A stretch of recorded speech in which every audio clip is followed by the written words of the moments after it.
I never imagined I would fall in love with a man like him. He was intense, emotional, and his love felt heavy, like something that could protect me or completely consume me.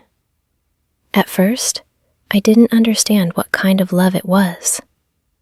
Later, I realized it was the kind that burns quietly, always watching, always holding on.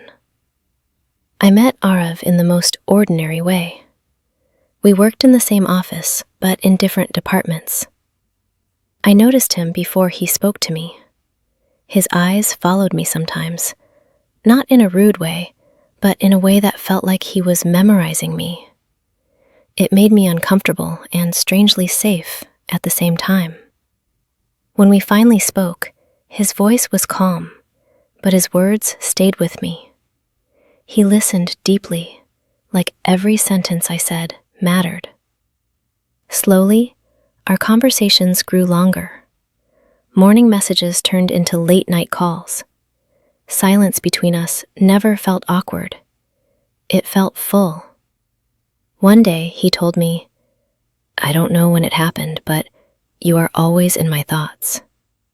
I smiled when he said that. I didn't know then how serious he was. When we fell in love, it didn't feel sudden. It felt like something that had been waiting for the right moment. He was affectionate, caring, and extremely attentive. He remembered small things, what food I liked, how I drank my tea, the songs that made me emotional. His love made me feel special, chosen. But slowly, I started noticing changes.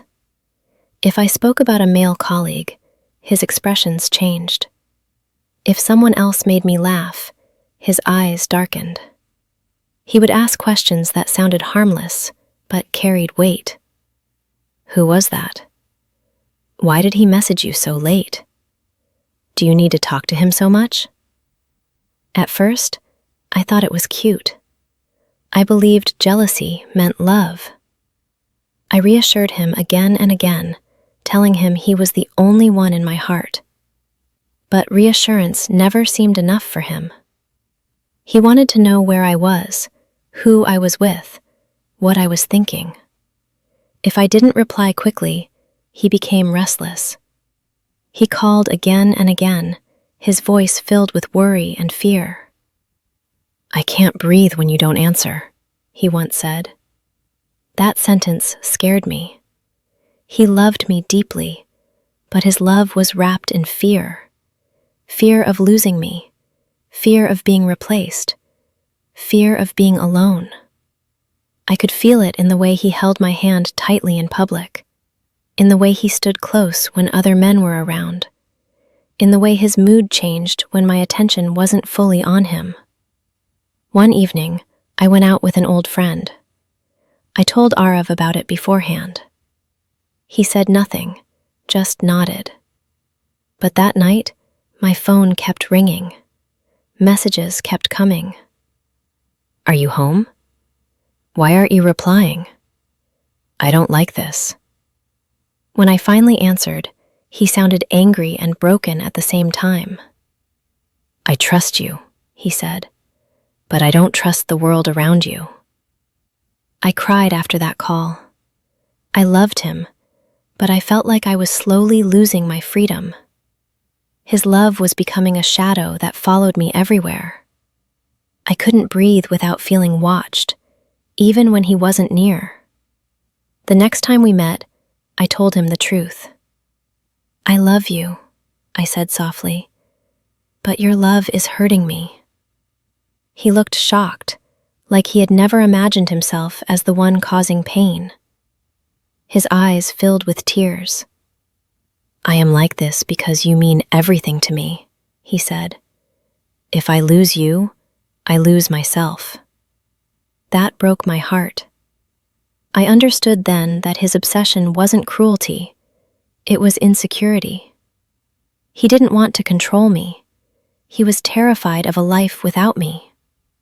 Still, love should not feel like fear. I told him, If you truly love me, you must trust me. Love should hold, not suffocate. Change did not happen overnight. He struggled.